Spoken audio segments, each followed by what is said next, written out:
오늘 함께 나눌 하나님의 말씀은 누가복음 15장 17절에서 24절 말씀. 제가 가진 성경은 신약 성경 122페이지에 있습니다. 우리 한 절씩 교독 후에 마지막 절 함께 읽겠습니다. 이에 스스로 돌이켜 이르되 내 아버지에게는 양식이 풍족한 품꾼이 얼마나 많은가. 나는 여기서 줄여 죽는구나. 내가 일어나 아버지께 가서 이르기를 아버지여 내가 하늘과 아버지께 죄를 지었사오니 지금부터는 아버지의 아들이라 일컬음을 감당하지 못하겠나이다. 나를 품꾼의 하나로 보소서 하리라 하고 이에 일어나서 아버지께로 돌아가니라. 아직도 거리가 먼데 아버지가 그를 보고 측은히 여겨 달려가 목을 안고 입을 맞추니 아들이 이르되 아버지 내가 하늘과 아버지께 죄를 지었사오니 지금부터는 아버지의 아들이라 일컬음을 감당하지 못하겠나이다 하나 아버지는 종들에게 이르되 제일 좋은 옷을 내어다가 입히고 손에 가락지를 끼우고 발에 신을 신기라. 그리고 살찐 송아지를 끌어다가 잡으라. 우리가 먹고 즐기자. 이 내 아들은 죽었다가 다시 살아나시며 내가 이뤘다가 다시 얻었노라. 그들이 즐거워하더라. 아멘. 제가 기도하겠습니다. 하나님 감사합니다. 오늘도 주님의 말씀 가운데 우리가 함께 나아갈 수 있도록 인도해 주심에 감사합니다. 오늘 주의 성령님 우리 가운데 임하여 주셔서 아버지 오직 여호와의 말씀이 이러이러하다라고 전하게 하시고 주님 듣는 자들에게 동일하게 주의 성령이 임하여 주셔서 오늘 그 말씀이 보고 듣고 깨달아져 그 마음 가운데 새김으로 날마다 그 말씀을 붙들고 살아가는 거룩한 믿음의 인생 되도록 주님 이 시간 사용하여 주시옵소서. 하나님이 이 시간 말씀으로 우리 가운데 함께 하시고 역사해 줄 걸 믿사오며 이 모든 것 예수님의 이름으로 간절히 기도드립니다. 아멘. 할렐루야. 우리는 계속해서 지금 자리를 털고 일어나라라는 주제로 말씀의 여정을 함께하고 있습니다. 오늘은 이제 7번째 시간 수치심과 자기 정죄의 자리에서 일어나라라는 제목으로 말씀을 나누려고 합니다. 여러분 세상에서 제일 어려운 일이 어떤 것이라 생각이 되십니까? 여러 가지가 있겠죠. 사람을 바꾸는 것도 어렵고 오래된 습관을 끊는 것도 어려울 테고요. 또 내 뜻대로 되지 않는 현실들을 받아들이는 것도 굉장히 어려울 겁니다. 그런데 어쩌면 우리에게 가장 어려운 일은 실패한 나 자신을 다시 받아들이는 것일지도 모릅니다. 내가 한 실수, 내가 지은 죄, 내가 무너졌던 순간들을 다시 떠올리면은 우리의 마음이 무거워지잖아요. 사람들은 지나간 일이라고 말하지만 나는 아직 그 자리에 서 있는 것 같을 때가 우리에게 있거든요. 시간이 지나면서 예배도 드리고 또 사람들도 만나고 맡은 일도 감당해 보면 서서히 잊혀지는 것 같으면서도 갑자기 어느 순간에 그 마음 깊은 곳에서 계속 이런 소리들이 들리게 됩니다. 나는 정말 변하지 않는구나. 나는 하나님 앞에 설 자격이 없구나. 사람들이 내 진짜 모습을 알면 실망할 거야. 나는 이미 너무 멀리 와버려서 하나님도 나에게 지쳤을 거야. 그러면서 누군가 옆에서 아무도 나를 정죄하지 않는데 내가 나를 정죄합니다. 누가 손가락질 하지 않아도 내 마음이 나를 손가락질합니다. 누가 나에게 너는 안 되라고 말하지도 않는데 내 안에서 계속 나한테 나는 안 되라고 말이 반복하게 됩니다. 이런 마음이 계속 커지다 보면은 그 다음엔 어떤 일이 벌어지나요? 하나님께 나아가야 한다라는 것을 알면서도 마음이 자꾸 뒤로 물러나게 됩니다. 그래서 기도해야 하는데 기도가 잘 나오지 않고 말씀을 읽어야 하는데 글자가 눈에 들어오지 않아요. 예배의 자리에는 앉아있지만 마음 깊은 곳에서는 자꾸 주님께 나아가기보단 숨고 싶은 생각이 듭니다. 하나님께 나아간다라는 것을 알아요. 용서를 구해야 한다는 것도 아는데 막상 하려고 하면 마음이 무거워지는 겁니다. 그래서 주님, 제가 또 넘어졌습니다. 주님, 저를 용서해 주세요 라고 말을 해야 되는데 마음 한쪽에서는 이런 생각들이 계속 올라옵니다. 이번에도 용서해 달라고 하는 게 맞을까? 내가 또 주님 앞에 이렇게 나아가도 되는 걸까? 나 너무 뻔뻔한 사람 아닌가? 하나님이 나 같은 사람 다시 받아주실까?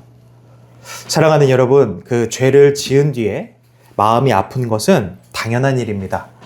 잘못한 뒤에 양심이 찔리고 하나님 앞에서 부끄러움 느끼는 것은 필요한 일입니다. 그것이 우리를 회개로 이끌 수 있기 때문입니다. 그런데 문제는 그 부끄러움과 죄책감이 우리를 하나님께로 이끄는 것이 아니라 하나님으로부터 숨게 만들 때가 문제가 된다라는 겁니다. 그래서 잘못을 인정하고 아버지께 돌아가는 것이 아니라 나는 자격이 없어라고 말하면서 멀리 서 있게 만들고, 회개해야 하는데 자기 정죄만 하고 있고, 돌아가야 하는데 숨기만 하고, 은혜를 받아야 하는데 스스로 벌을 주며 살아갈 때가 있다라는 겁니다. 여러분, 혹시 우리 안에도 그런 자리가 있지는 않습니까? 하나님께 돌아가야 한다라는 것을 알지만 마음 깊은 곳에서는 나는 자격이 없습니다라고 말하는 자리. 하나님은 나를 부르시는데 내가 나를 아직 용서하지 못해가지고 머물러 있는 자리. 주님이 은혜를 주시려고 하는데 나는 여전히 실패한 내 모습만 붙들고 있는 그런 자리. 오늘 우리가 보고 있는 이 누가복음 15장에 나오는 한 아들의 이야기를 통해 이 마음의 자리를 우리가 함께 좀 나눠보려고 합니다. 이 아들은 아버지의 집을 떠났습니다. 자신의 몫을 챙겨서 재산을 받아서 먼 길을 떠났어요. 그리고 그곳에서 모든 것을 잃었습니다. 삶이 다 무너졌고요. 결국 그는 돼지가 먹는 쥐엄 열매로 배를 채우고 싶어 할 만큼 비참한 자리까지 내려갔습니다. 그리고 그 자리에서 그가 어떻게 합니까? 아버지를 떠올리게 됩니다. 오늘 본문은 바로 그 아들이 다시 아버지께로 돌아가려고 마음을 먹는 장면에서 시작이 됩니다. 우리 누가복음 15장 17절 누가복음 15장 17절 함께 읽겠습니다. 시작. 이에 스스로 돌이켜 이르되 내 아버지에게는 양식이 풍족한 품꾼이 얼마나 많은가. 나는 여기서 줄여 죽는구나. 아멘. 여러분 잘 아실 겁니다. 이 아들이 어째서 이런 말을 하게 되었는지. 그나마 다행인 것은 이 아들이 스스로 돌이켰다라는 겁니다. 아마도 정신을 좀 차린 것 같아요. 그는 자신이 어디까지 내려왔는지를 보았고 아버지의 집을 떠난 결과가 무엇인지를 깨닫게 되었습니다. 자기 뜻대로 그렇게 가서 살면 굉장히 자유로울 줄 알았는데 결국 그는 가장 비참한 자리까지 내려오게 되었습니다. 그렇게 되고 나서야 생각이 든 겁니다. 내 아버지의 집에는 양식이 풍족한데 그 양식을 함께 누리는 품꾼이 얼마나 많은지. 근데 나는 여기서 그냥 이렇게 줄여서 죽는구나. 가장 비참한 자리, 가장 힘든 자리, 가장 무너진 자리에서 그가 다행히도 아버지의 집을 떠올립니다. 아버지의 풍성함을 떠올립니다. 아버지의 집의 품꾼들이 자신보다 낫다라는 것을 깨닫게 됩니다. 그리고는 18절과 19절에 이렇게 이야기합니다. 18절과 19절 같이 읽겠습니다. 시작. 내가 일어나 아버지께 가서 이르기를 아버지 내가 하늘과 아버지께 죄를 지었사오니 지금부터는 아버지 아들이라 일컬음을 감당하지 못하겠나이다. 나를 품꾼의 하나로 보소서 하리라 하고. 아멘. 이렇게 이 아들이 아버지께로 돌아가기로 결심을 합니다. 여기에는 분명히 회개의 마음이 있어요. 그렇기 때문에 그는 자기 죄를 남의 탓을 하지 않습니다. 상황을 탓하지도 않고요. 세상을 탓하지도 않습니다. 그는 분명히 이렇게 얘기했어요. 내가 죄를 지었다고. 여러분, 이것이 회개의 시작이에요. 회개는 나의 죄를 보는 것입니다. 회개는 변명을 멈추고 하나님 앞에 정직하게 서보는 겁니다. 나의 모습이 어떠한가. 그런데 이 아들이 준비한 말 안에는 회개만 있는 것이 아니었어요. 그 안엔 또 다른 마음도 들어있었습니다. 그게 뭐냐면 지금부터 아버지의 아들이라 일컬음을 감당하지 못하겠나이다 예요. 무슨 말인가요? 쉽게 말하면 이런 거죠. 저는 이제 아들이라 불릴 자격이 없습니다. 더 이상 아들의 대우를 받을 수 없습니다. 저는 아버지의 집에 들어갈 자격이 없고 만약에 들어간다 하더라도 저는 그냥 품꾼의 하나가 될 뿐입니다. 라는 거예요. 여러분, 이 말 안에는 무엇이 들어있는지 아십니까? 수치심과 자기 정죄가 들어있는 겁니다. 자신을 더 이상 아들로 볼 수 없는 그런 마음이 있는 거예요. 여러분, 이 아들이요 분명히 죄를 깨달았어요. 그런데 동시에 자기 자신을 아들의 자리에서 밀어내고 있습니다. 나는 아들이 아닙니다. 자격이 없습니다. 품꾼 정도면 충분합니다 하면서요. 여러분, 우리가요 회개와 이 수치심 이것들을 구분해야 됩니다. 여러분, 회개는요 하나님께로 돌아가게 합니다. 그러나 수치심은요 하나님으로부터 멀어지게 숨게 만듭니다.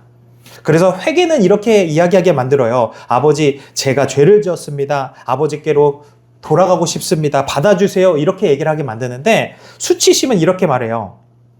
나는 이제 끝났습니다. 나는 자격이 없습니다. 나는 아들이라 불릴 수 없습니다. 여러분, 이 둘이 굉장히 비슷해 보이지만 전혀 다릅니다. 뭐가 다른가요? 회개는 죄를 인정함을 통해 결국 하나님께로 나아가게 합니다. 그러나 수치심은요, 죄를 붙들고 하나님께 나아가지 못하게 합니다. 회개는 내가 죄를 지었습니다 라고 고백을 해요. 그러나 수치심은 나는 이제 쓸모없는 사람입니다 라고 결론을 내리게 합니다. 회개는 그래서 은혜를 붙들게 하는데 자기 정죄는 계속 나 자신을 벌주게 만듭니다. 여러분, 이것이 수치심의 무서움입니다. 죄책감은 우리에게 이렇게 말할 수 있습니다. 네가 잘못했다. 그러니 회개하고 하나님께 돌아가라. 그러나 수치심은 더 깊은 곳에서 이렇게 말합니다. 너는 잘못한 정도가 아니라 너 자체가 문제야. 너는 또 넘어질 거고 너는 그렇기 때문에 하나님의 사랑을 받을 자격이 없어. 여러분, 이렇게 수치심과 자기 정죄에 휩싸이면 사람은요, 회개하지 않고 숨게 됩니다. 누가 죄 때문에 숨게 되었나요? 아담과 하와가 그랬습니다. 여러분, 죄가 드러나면요, 숨고 싶게 만들어요. 우리 창세기 한번 찾아볼까요, 말씀? 창세기 3장입니다. 창세기 3장 6절과 7절과 8절을 한번 읽어볼게요. 창세기 3장 6절과 7절과 8절 같이 읽겠습니다. 시작. 여자가 그 나무를 본즉 먹음직도 하고 보암직도 하고 지혜롭게 할 만큼 탐스럽기도 한 나무인지라. 여자가 그 열매를 따먹고 자기와 함께 있는 남편에게도 주매 그도 먹은지라. 이에 그들의 눈이 밝아져 자기들이 벗은 줄을 알고 무화과 나무 잎을 엮어 치마로 삼았더라. 그들이 그날 바람이 불 때 동산에 거니시는 여호와 하나님의 소리를 듣고 아담과 그의 아내가 여호와 하나님의 낯을 피하여 동산 나무 사이에 숨은지라. 아멘. 이 얘기는 조금 다른 얘기긴 한데 6절에 보면은 여자가 그 열매를 따먹고 자기와 함께 있는 남편에게도 줬다고 해요. 결혼을 앞두고 있는 우리 청년들에게 꼭 한번 생각해 볼 만한 얘기입니다. 네, 여자가 잘해야 됩니다. 아멘. 네. 이렇게 어쨌든 먹으니까 어떻게 돼요? 눈이 밝아져가지고 자기가 벗은 줄 알게 돼요. 벗은 줄 알고 그 다음에 어떻게 하나요? 그러니까 먹음을 통해 가지고 죄가 들어와요. 그러니까 벗었다라는 걸 깨닫게 되잖아요. 그러니까 수치심을 느끼게 된 거예요. 그러니까 어떻게 하려고 하냐면 자기 몸을 가려보려고 무화과 나무 잎을 엮어서 치마로 삼았다고 하잖아요. 가리고 싶은 거예요, 지금. 원래 죄를 짓기 전에는 내가 지금 벗고 있는데 아무렇지 않았어요. 하나님과. 근데 죄를 짓고 나니까 가리고 싶은 거예요. 그리고 8절에는 여호와의 낯을 피해서 숨었다고 하잖아요. 숨고 싶은 거라고요. 죄를 짓게 되면. 죄라는 건 우리를 그렇게 하게 만들어요. 그리고 나서 얘네들이 되게 웃긴 게 뭐냐면은 12절과 13절 한번 읽어볼까요? 12절과 13절 같이 한번 읽어보겠습니다. 시작. 아담이 이르되 하나님이 주셔서 나와 함께 있게 하신 여자 그가 그 나무 열매를 내게 주므로 내가 먹었나이다. 여호와 하나님이 여자에게 이르시되 내가 어찌하여 이렇게 하였느냐. 여자가 이르되 뱀이 나를 꿰므로 내가 먹었나이다. 아멘. 원래 죄를 지었으면은 여러분 어떻게 해야 돼요? 내가 잘못했어요. 그러면 어떻게 얘기하는 게 가장 올바른 이야기예요? 잘못했습니다예요. 그렇죠? 근데 지금 아담이 12절에 뭐라고 그러냐면은 하나님이 주셔서 나와 함께 있게 하신 여자가 줬기 때문에 내가 먹었다고 이렇게 얘기를 해요. 자, 그러면 아담이 지금 핑계를 대고 있어요. 그렇죠? 죄를 지으면 핑계를 대게 돼요.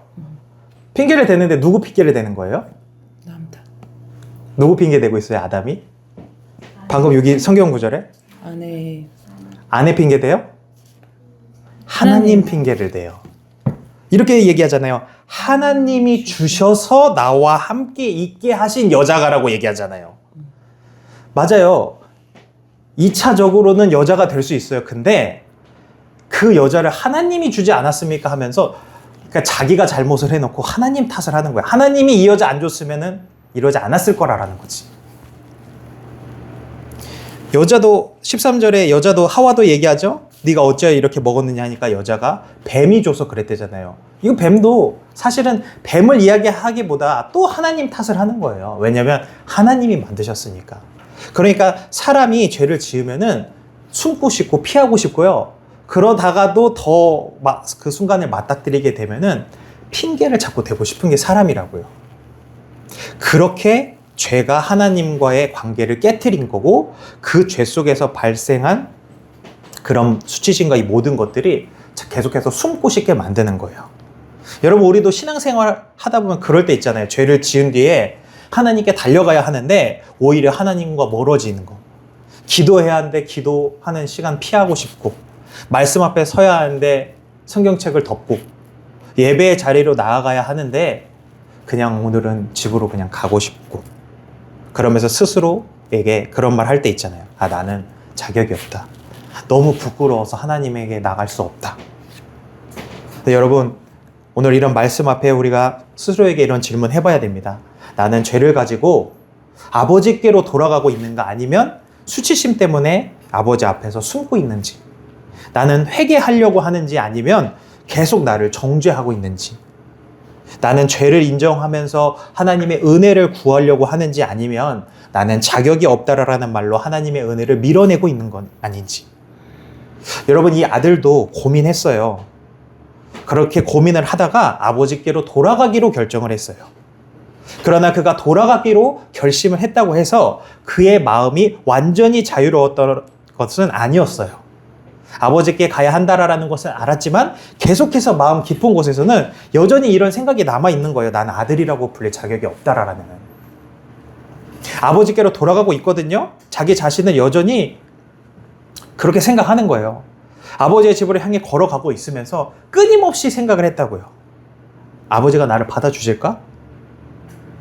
그렇지 않을 거야. 그러니까 아버지에 대한 의심을 자꾸 하는 거예요. 그런데 여러분, 이 이야기가 여기 이렇게 끝나지 않아요. 아들이 생각했던 것보다, 준비하고 있던 어떤 마음가짐보다 더 큰 하나님 아버지의 마음이 기다리고 있습니다. 오늘 본문의 20절, 누가복음 15장 20절 같이 한번 읽습니다. 20절입니다. 시작. 이에 일어나서 아버지께로 돌아가니라. 아직도 거리가 먼데 아버지가 그를 보고 치근히 여겨 달려가 목을 안고 입을 맞추니. 아멘. 아들이 회개하는 마음과 품꾼이 되겠다라는 그 두 마음을 품고 일어나 아버지께로 돌아가요. 그렇게 한참을 집으로 향하여 가고 있는데, 저는 여기서 이 구절이 되게 마음에 와닿아요. 아직도 거리가 먼데. 아직도 거리가 먼데. 그러니까 아들이 아직 집에 도착하지 않고 저 멀리 있다는 얘기예요. 문 앞에 선 것도 아니고 아버지한테 자신이 준비한 말들 다 꺼낸 것도 아니에요. 그냥 저 멀리 서 있는데 아버지가 먼저 알아봐요. 아직도 거리가 먼데 아버지가 그를 보고. 그러니까 이런 의미를 담고 있는 말이에요. 이 말은 아들이 아버지를 보기 전에 아버지가 먼저 아들을 보았던 거고, 아들이 아버지께 도착하기 전에 아버지가 먼저 그에게 도착을 한 거예요. 아들이 자신의 죄를 다 설명하기 전에 아버지의 눈은 먼저 이 아들이 어디 다친 것이 없나 몸을 구석구석 살펴보고 있던 겁니다. 여러분, 아주 멀리서 누군가를 알아봤다라는 것은 여전히 머릿속으로 그 누군가를 계속해서 그리고 생각했다라는 거예요. 그리고 그것을 날마다 쳐다보면서 기다리고 있었다라는 겁니다. 아버지는 그렇게 아들이 오기를 기다리고 있었어요. 그러니까 아버지는 아들이 집을 떠난 뒤에도 아버지의 마음은요, 항상 아들을 향해 있었어요. 한 번도 아들을 잊어본 적이 없어요. 아들이 먼 나라에서 재산을 허비할지라도, 비참한 자리에 내려갔을지라도 아버지의 마음은 여전히 아들에게 있었다고요. 그리고 아버지는 그 아들을 보자마자 치근히 여기며 그 아들에게 달려갔어요. 여기서 치근히 여겼다라는 게 단순히 불쌍하게 봤다 이 정도가 아니에요. 하나님의 마음 깊은 곳에서, 이 아버지의 마음 깊은 곳에서 긍휼이 움직인 거예요. 아버지의 마음이 아들을 향해 움직인 겁니다. 그리고 아버지가 아들을 향해 달려가요. 여러분, 당시 문화에서는요, 나이가 많은 아버지가 달려간다라는 게 쉬운 일이 아니에요. 체면을 내려놓는 행동입니다. 그러나 아버지는요, 아들이 돌아오는 모습을 보고 이 체면 따위는 생각하지도 않는 거예요. 여러분, 우리는 그럴 때 있잖아요. 뭔가 예수님을 믿는다고 얘기하는 게 어떠한 경우에 그 얘기를 하면은 뭔가 약간 손해가 될 것 같고, 그래서 그냥 말은 안 하고 살아가는 순간들이 있을 수 있거든요. 제가 그런 순간들이 제가 있는데, 언제였냐면은 그 라이드를 하면서 이제 일을 하는데, 이삿짐을 날라주고 하는데, 제가 목사예요 이렇게 이야기를 하면은 그때부터 상대방이 저한테 기대하는 게 많아지더라고요. 그래서 열심히 막 해줬거든요. 다 날라주고 했는데도, 예를 들면은 뭐 한 번 더 해달라, 뭐 추가적으로 뭐를 해달라 하는데 그걸 거절할 수가 없는 거예요. 왜냐면 제가 이미 제 신분을 밝혔기 때문에. 근데 그렇게 일을 하다 보니까 어느 날은 너무 많이 일을 해가지고 막 되게 힘들고 지친 날이 있어요. 근데 그런 날에는 이제 이동을 하다가 주로 이야기를 하게 되는데, 그런 날에는 또 다른 요구가 생길까봐 제가 목사라는 얘기는 안 하고 싶더라고요. 그냥 해주는 거예요. 왜냐면 아무 말 안 하면은 그냥 원래 우리가 약속된 거기까지만 하면 딱 돼요. 뭐 더 이상 그거 가지고 서로 얼굴 붉힐 일도 없고, 왜냐면 저는 원래 약속된 데까지 했기 때문에. 근데 제가 목사라는 걸 얘기를 하면은 그 다음에 추가적인 어떤 도움이나 뭐 이런 걸 얘기를 할 때 제가 그걸 거절할 수가 없어요. 왜냐면 제가 거절하면 이제 어떻게 돼요? 목사가 이런다고 이제 이렇게 얘기가 되는 거예요, 이제. 그러니까 제가 이 아버지의 모습을 보면서 참 하나님은 우리와 마음이 너무너무 다르다라고 생각이 많이 들었던 게, 저는 그렇게 일하면서 힘들고 피곤한 순간에 제가 크리스찬입니다, 제가 목사입니다, 이 얘기를 안 하고 싶은 순간이 있는데, 하나님은 당신의 체면 따위는 중요하지 않는 거예요. 아들이 돌아오기만 한다면. 그냥 그 아들을 만날 수만 있다면. 그러니까 얼마나 우리 똑같이 하나님 우리를 사랑한다고 하고 우리도 하나님을 사랑한다고 얘기하잖아요. 근데 단어가 사랑이라는 단어는 똑같은데, 이렇게 열어보면은 너무나 다른 사랑의 모습이라는 거예요. 여러분 아시겠지만 이 아들이요, 굉장히 더러웠을 거예요. 막 냄새가 났을 거고, 초라하고 실패하고 세상에서 가장 부끄럽고 추잡한 모습이었을 겁니다. 근데 아버지는 달려가서 입을 맞춰요. 아버지가 아들 보고 멀찌감치 떨어져가지고, 야 잠깐만 거기서 봐, 너무 더러우니까 가서 먼저 씻고 와, 이러지 않는다니까요. 왜 이제 돌아왔냐고 야단치지 않아요. 네가 그러고도 내 아들이라고 할 자격이 있느냐라고 이렇게 얘기하지 않는다고요. 돌아온 아들에게. 아버지는 아들의 모습이 보이자마자 그냥 달려가서 그냥 입 맞춰요. 이것이 저와 여러분을 사랑하시는 아버지의 마음이다라는 거예요. 아멘. 아들은 집으로 돌아오면서 이런 생각을 했다고 했잖아요. 자신을 품부모로 여겨달라고. 근데 아버지는요, 얘는 내 아들인 거예요. 한 번도 아들에서 다른 걸로 생각을 해본 적이 없다라고요. 아들이 실패하고 망가진 모습을 보고 있었지만 아버지에게는 가장 귀한 그냥 아들일 뿐이에요. 그런데 이 아들이 이런 아버지의 마음을 다 알지 못했던 거예요. 그래서 아버지의 품에 안긴 뒤에도 자신이 준비해왔던 말을 계속해서 해요. 21절 말씀 읽어볼까요? 누가복음 15장 21절입니다. 시작. 아들이 이르되 아버지 내가 하늘과 아버지께 죄를 지었사오니 지금부터는 아버지의 아들이라 일컬음을 담당하지 못하겠나이다 하나. 아멘. 아들이 준비했던 말들을 해요. 아버지 내가 하늘과 아버지께 죄를 지었습니다. 저는 그래서 이제 아버지 아들이라 불릴 자격이 없습니다. 근데 여러분이 본문을 자세히 보면요, 아들이 원래 하려고 했던 말이 다 하지 못했어요. 어떤 말을 하지 못했나요? 그는 원래 이렇게 말하려고 했어요. 그래서 나를 품꾼의 하나로 보소서. 그런데 본문은 그렇게 말이 나오지 않아요. 왜 그런지 알아요? 그 말이, 이 아들의 말이, 고백이 끝나기도 전에 아버지가 종들에게 명령을 하거든요. 22절 22절 읽어볼까요? 시작. 아버지는 종들에게 이르되 제일 좋은 옷을 내어다가 입히고 손에 가락지를 끼우고 발에 신을 신기라. 아멘. 아버지는 종들에게 제일 좋은 옷을 내어오래요. 손에 가락지를 끼우고 발에 신을 신기래요. 여러분, 여기서 옷을 가져오나라는 게 단순히 옷 갈아입히는 느낌이 아니에요. 어떤 느낌이냐면은 이 바닥까지 떨어져서 품꾼이 되려고 생각하고 있는 이 아들의 신분을 회복시키는 거예요. 품꾼이 아니라 너는 아들이다라는 거죠. 이 옷을 입게 되면. 누더기 옷을 입고 있는 아들에게 제일 좋은 옷을 주는 건 아들의 수치를 덮어주는 은혜라는 겁니다. 가락지는요, 아들의 권위와 신분을 회복하는 표시예요. 그래서 옛날에 왜 왕은 이 그 반지를 탁 낄 때 이제 왕이 되고 뭐 이러잖아요. 그런 느낌이에요, 지금. 신발은요, 종이 아니라 자유로운 아들임을 보여주는 표예요. 왜냐하면 당시의 종들은 맨발로 다니는 경우가 많았기 때문에. 그러니까 아버지는 이 아들에게 옷을 갈아입히고 가락지를 끼우고 신발을 신기면서 말씀하시는 거예요. 너는 품꾼이 아니고 너는 종이 아니고 너는 내 아들이다라는 거죠. 그리고 이어지는 23절입니다. 같이 읽겠습니다. 시작. 그리고 살찐 송아지를 끌어다가 잡으라. 우리가 먹고 즐기자. 아멘. 아버지는 잔치를 베풀어요.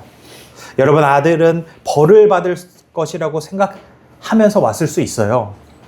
종으로라도 받아주면은 감사히 여겨야겠다, 다행이다라고 생각하면서 왔을 수 있어요. 그렇게 만약에 아버지가 받아만 준다면은 그러면 앞으로는 집안 저 구석에서 조용히 앞으로 지내야겠다, 이렇게 생각했을 수 있다고요. 그러나 아버지는요, 잔치를 베풀어요.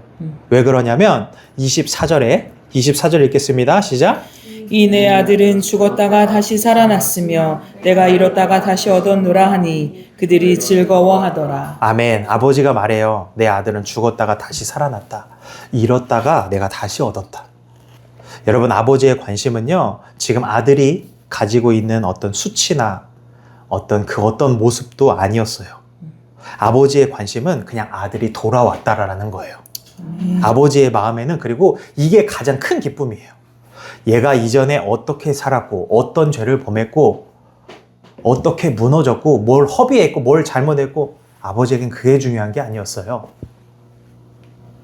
이게 바로 주님이 우리에게 주신 복음입니다. 아멘. 아들은 종으로라도 받아달라고 했지만 아버지는요, 늘 아들로 생각하고 계셨어요. 아들은 자격이 없다라고 생각을 했지만 아버지는 은혜로 그의 신분을 회복시켜 주셨습니다. 아멘. 아들은 자신을 실패자로 바라봤지만 아버지는요, 여전히 가장 소중한 내 아들로 바라보고 계셨어요.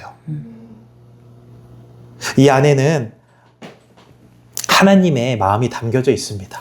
하나님은 회개하고 돌아오는 자 절대로 외면하지 않으십니다. 아멘. 하나님은 죄를 인정하고 돌아오는 자 절대로 멀리 세워두지 않으시고요. 돌아오는 자 있잖아요, 절대로 종으로 받아주시는 분이 아니세요. 아들로 여겨주시지. 아멘. 자신의 자녀로 부르시는 분이십니다. 아멘. 여러분, 오늘 이런 주님의 마음을 믿으시길 바랍니다. 아멘. 우리가 하나님께 돌아갈 때 하나님은 우리를 부끄러운 얼굴로 밀어내는 분이 아니세요. 하나님은 돌아오는 자를 긍휼히 여기시는 하는 아버지이십니다. 아멘. 물론 이 말씀이 죄를 가볍게 여기라라는 말이 아니에요. 죄보다 하나님의 은혜가, 우리를 사랑하는 마음이 얼마나 큰가를 보여주기 위해서 이렇게 표현을 한 거예요. 그래서 하나님은요, 절대 죄를 모른 척 하지는 않으세요. 아멘. 가볍게 여기지도 않으시고요. 보세요, 이 아들한테도 너가 한 잘못 괜찮다라고 이야기한 거 아니라니까요. 다만 그 죄보다 더 큰 긍휼로 아들을 맞아줬을 뿐이에요. 여러분, 우리가 이 은혜를 모르게 되면은 하나님께 돌아와도 계속 종처럼 살아가게 됩니다. 그래서 예배의 자리에 앉아 있을 때에도 뭔가 마음이 멀리 있고, 기도를 하면서도 이 기도 하나님이 들어주실까? 내가 이렇게 잘못했는데? 용서를 받았다고 하면서도 자기 자신을 용서하지 못할 때가 있는 거고요. 하나님께서 나를 자녀라고 부르시고 계시는데 내가 자꾸 품꾼처럼 살아가려고 한다고요. 여러분 기억하세요. 오늘 아버지께서 우리에게 너는 종이 아니라 내 아들이다, 내 딸이다. 돌아온 내가 너를 맞아준다, 줄 것이다 라고 그렇게 말씀하고 계십니다. 아멘. 여러분의 심령 가운데 이 주님의 말씀을 담으시기를 소원합니다. 아멘. 제가 왜 계속해서 주님의 마음을 반복하고 있냐면요. 자기를 정죄하는 그 정죄가 똑같이 우리의 마음속에서 계속해서 우리에게 반복하며 말하고 있기 때문이에요. 너는 끝났다. 너는 자격이 없다. 너는 실패했다. 하나님도 너에게 실망하셨어. 너는 다시는 쓰임받을 수 없어. 예전처럼 돌아갈 수 없어라고 이 자기 정죄가 수치심이 마치 죄를 인정하는 것처럼 보이지만 사실은 그렇게 계속 은혜를 거절하게 만든다고요. 하나님이 용서하셨다고 말씀을 하시는데 내가 계속 아직 안 됩니다라고 이야기를 한다니까요. 하나님이 돌아오라고 얘기를 하고 계시는데 내가 자꾸 저는 자격이 없어요라고 이야기를 한다고요. 하나님이 자녀라고 부르고 계시는데 내가 자꾸 나를 푼푼처럼 여기는 거예요. 뭔가 이런 모습들이요. 겉으로 보면은 뭔가 겸손해 보일 수 있어요. 그러나 하나님이 은혜를 주시는데도 끝까지 저는 안 됩니다라고만 말한다면은 그거는 겸손이 아니에요. 오히려 내가 나 자신을 내린 판결을 하나님의 말씀보다 더 크게 붙들고 있는 교만이 될 수 있다고요. 그래서 우리는 우리 마음 가운데 스스로 물어봐야 됩니다. 내가 지금 하나님의 말씀을 믿고 있는 건지 아니면 내 안에 자기 정죄를 더 믿고 있는 건지. 여러분 하나님이 우리에게 이렇게 말씀하셨어요. 로마서 8장 1절 말씀 함께 찾아볼까요? 로마서 8장 1절.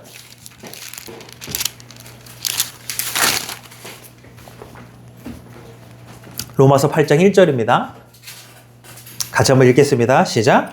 그러므로 이제 그리스도 예수 안에 있는 자에게는 결코 정죄함이 없나니. 아멘. 아멘. 여러분 예수 안에 있는 자에게는 결코 그러니까 절대로 정죄함이 없대요. 그럼 이 말씀은 죄를 가볍게 여겨도 된다는 건가요? 어차피 하나님이 나를 결코 정죄하지 않을 거니까 내 마음대로 살아도 된다는 건가요?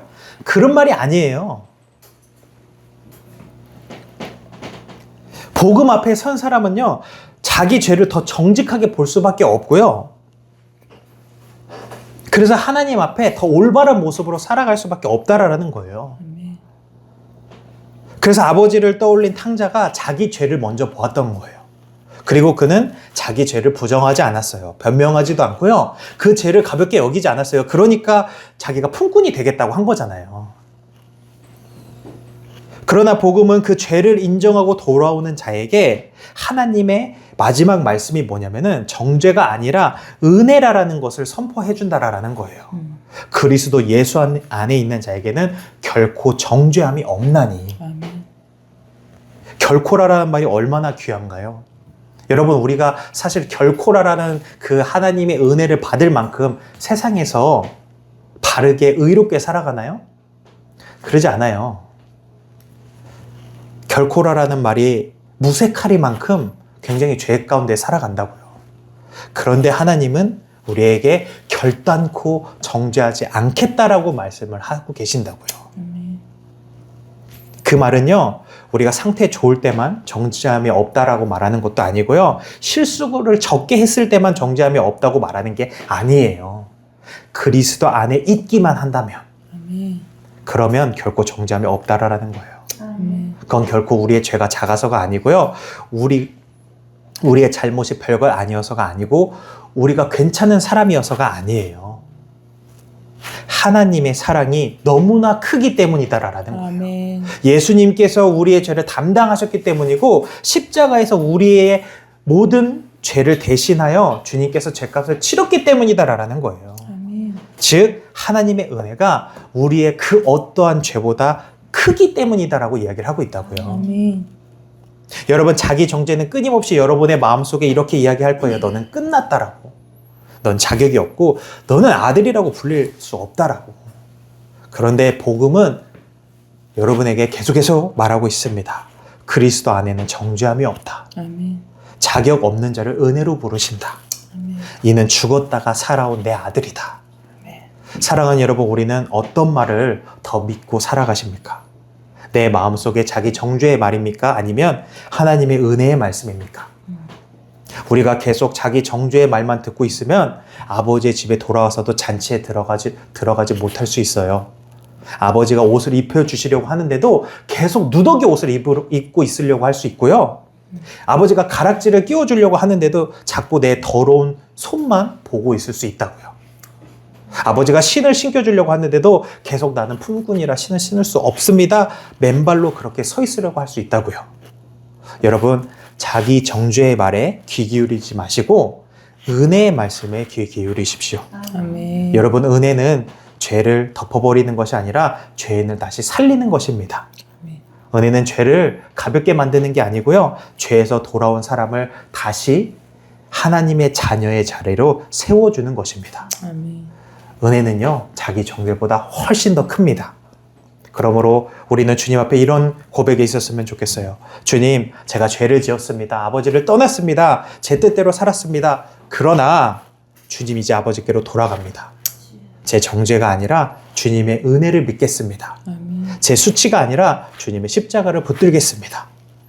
사랑하는 여러분, 수치심은 우리를 숨게 만들지만 은혜는 우리를 돌아오게 만듭니다. 아멘. 자기 정죄는 우리를 묶어두려고 하지만 복음은 우리를 자유롭게 만듭니다.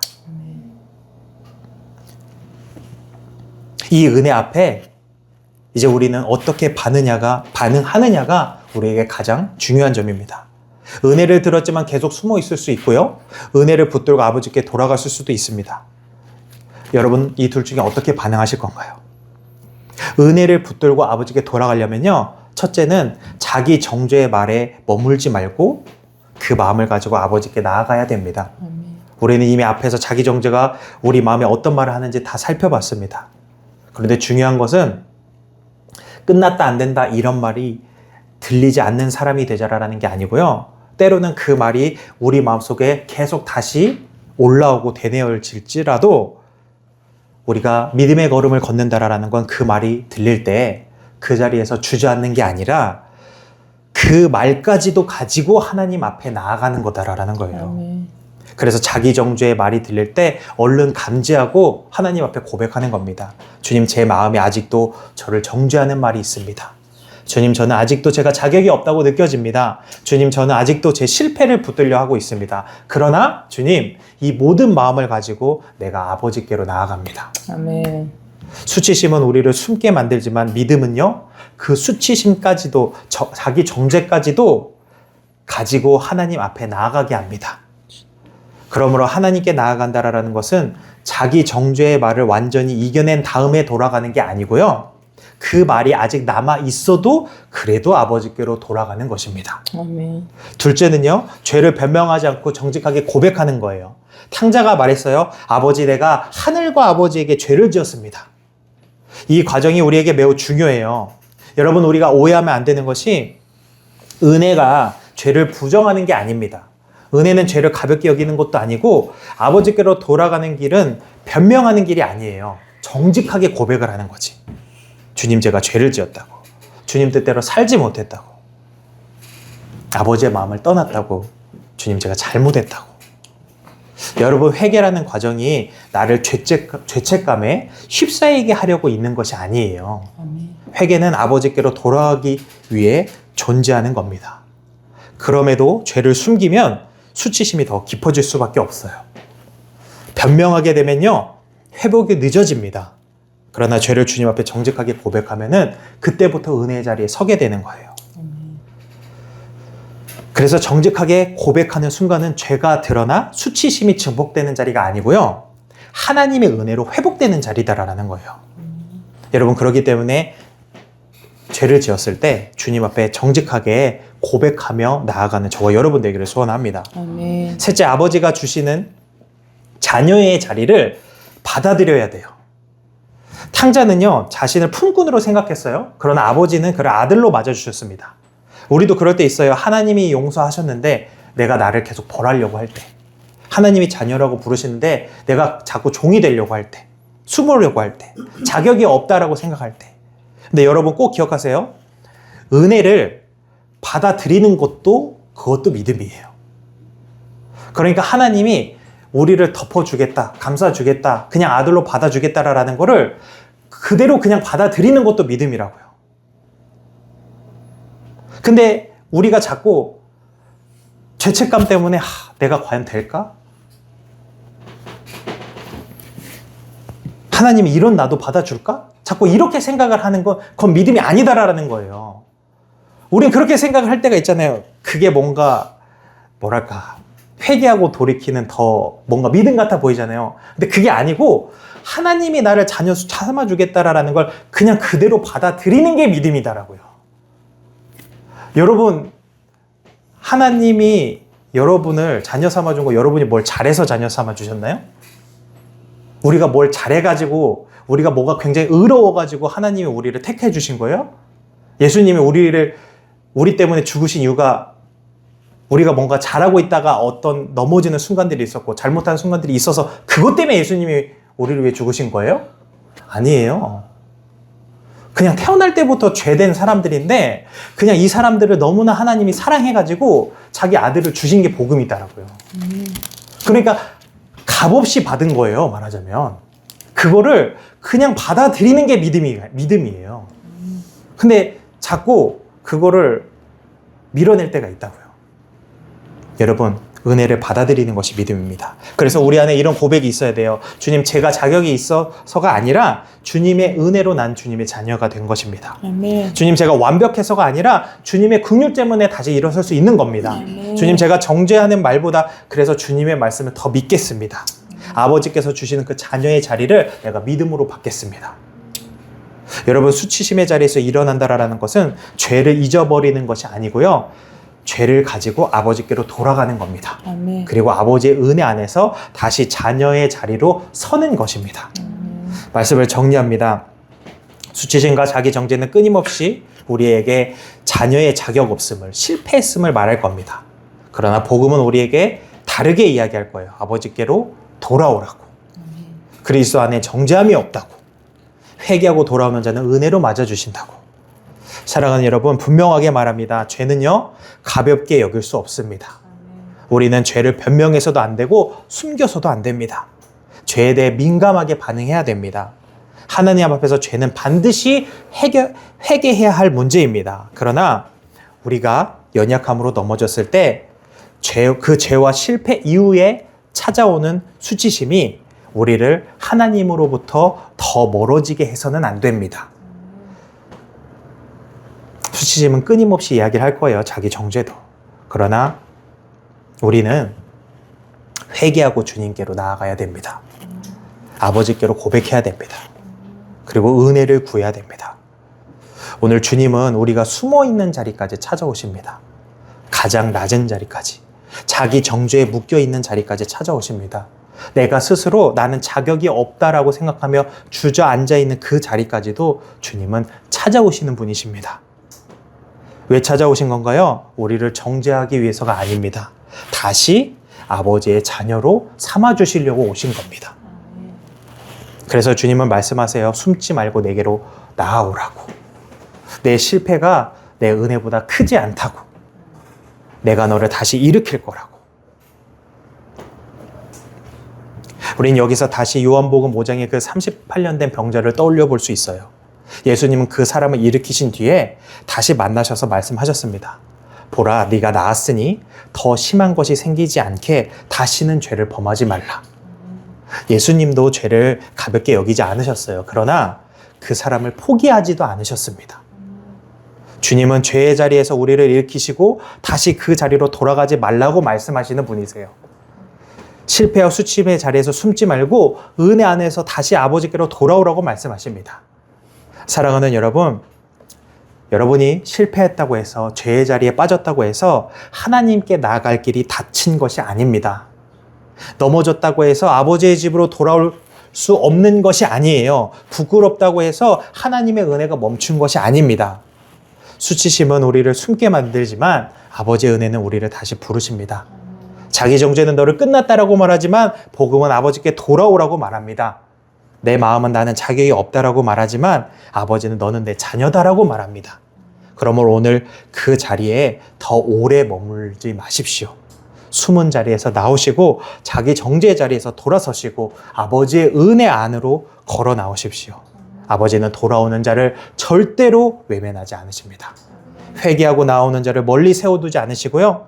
아버지는 우리를 품꾼으로 낮추시는 분이 아니시라 은혜로 다시 자기 자녀로 세우시는 분이십니다. 그래서 우리의 고백이 바뀌길 원합니다. 나는 자격이 없는 죄인입니다 해서 멈추는 것이 아니라 그런 나를 아버지가 맞아주심에 감사합니다 로 나아가길 바랍니다.